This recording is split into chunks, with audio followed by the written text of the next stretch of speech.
یک تاجری بود میگد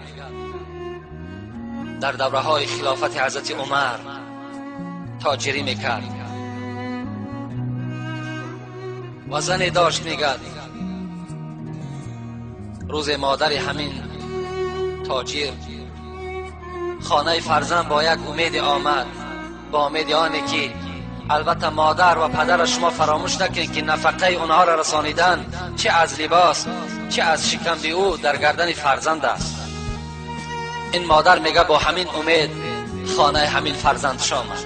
این فرزند تاجر بود، مالدار بود، پولدار بود، تا جایی که فرزند خود رفته خانه مادر یا پدر خبر بگیرد برای اونها از مال ثروتی داشتگیش ادا کند تا که در مال او در عمر او برکات شود. این مادر بیچاره چکار کرد؟ خسته خانه فرزند آمد. امروز بسیار از این گونه فرزندهایی که مادر اونها را خبر میگیرد نه فرزند، حالان که حقی خبرگیری فرزندها دارند نه پدر و مادر. آمد میگد در خانه داخل شد، گفت فرزند گفت گرسنه ماندم، چیزی در خانه نیست، نزد شما آمدم، ما مادر تو بودیم، تو را به دنیا آوردیم و تو را تربیه کردیم، از نعمتهای خدا تو را محروم نساختیم، همه حالت از حال تو من خبرگیر بودم، از اینها درکدار هستی، اگر چیزی باشد برای نفقه بر من نصیب بگردان.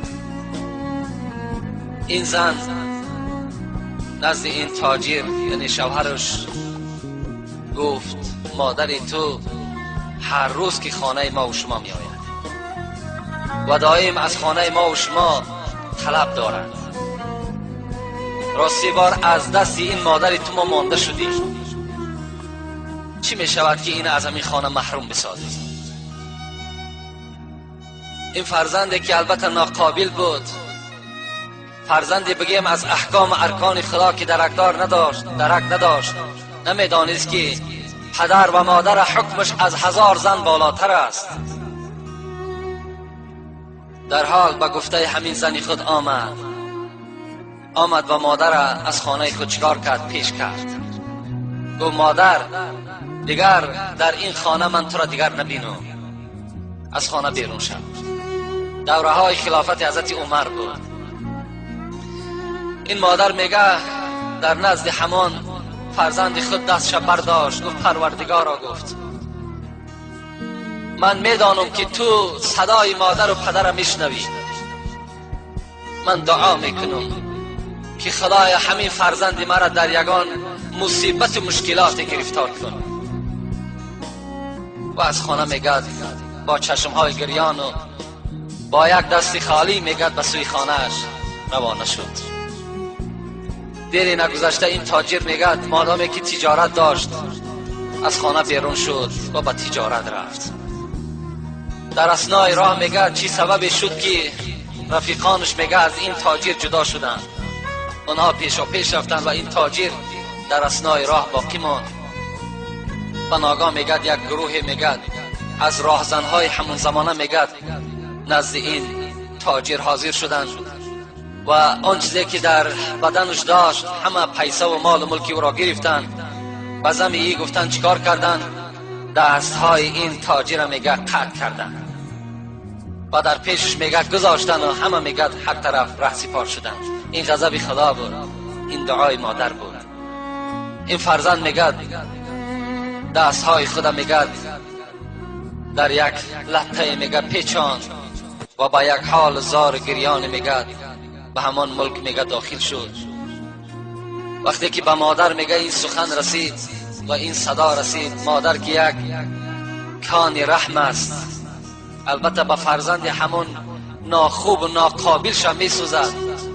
وقتی شنید که فرزندش در این احوال گرفتار است، میگه خیلی نزد فرزند آمد تا جای فرزند از او بخشش طلب کند.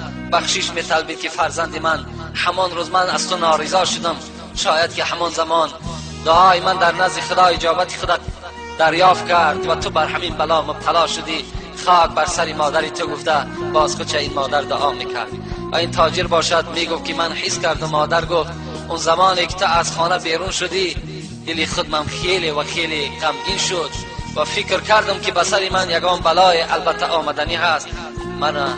انا حاصلش گفت الحال دیده ای صادق. این مادر چکار کرد؟ میگد شبی دراز میگد این فرزند داد میگفت اوف بگرد. طبیب ها حاضر کردن و دعا میکرد که خدایا همین فرزند مرا سالم بگردان، همین فرزند مرا سلامت بگردان. البته آن چیزی را که خدای ما و شما بخواهد او چی می شود؟ او اجرا می شود. رسول اکرم میگوید ثلاث دعوات مستجابتون. 3 دعای هست که دعای اینها رد نشونده هستند. دعای اینها را خدا میشنود. نزد دعای اینها هیچ پرده ای نیست. دعای اینها قبول می شود. یکی دعای چی است؟ دعوت المسافر و دعوت المظلوم و دعوت الوالد للولد. رسول الله گفتند یکمش دعای مسافر است. کسی مسافر باشد در خاندان ما و شما اگر مهمان شود دعای را حتمی شما چکار کنید؟ دعای را بگیرید که رسول اکرم گفتند دعای مسافر قبول است. دویم دعای مظلوم، کسی که بیچاره است، کسی که نارسایی ها دارد، کسی که خار است، کسی فقیر است، خیلی مشکلات قطعی زندگی دارد و این مظلوم است. دعای او را ما و شما چکار کنیم؟ دریاب کنیم، دعای او را بگیریم. انشاءالله در نزد خدا ما و شما چی بشیم؟ به دعای اون کس سربلند می‌گردیم. و سوم دعایی که پیغمبر گفتن قبول است، این دعای پدر و مادر در نزد خدا است. حتی پیغمبر گفتن لا شک فیهن، هیچ شک در قبول این 3 دعا در نزد خدا نیست. مادر دعا کردن میگد این فرزند چکار کرد؟ به اصل پیشینه خود مبدل گشت. لکن یک عبرت برای ما و شما از این قصه ها باید که حاصل شود.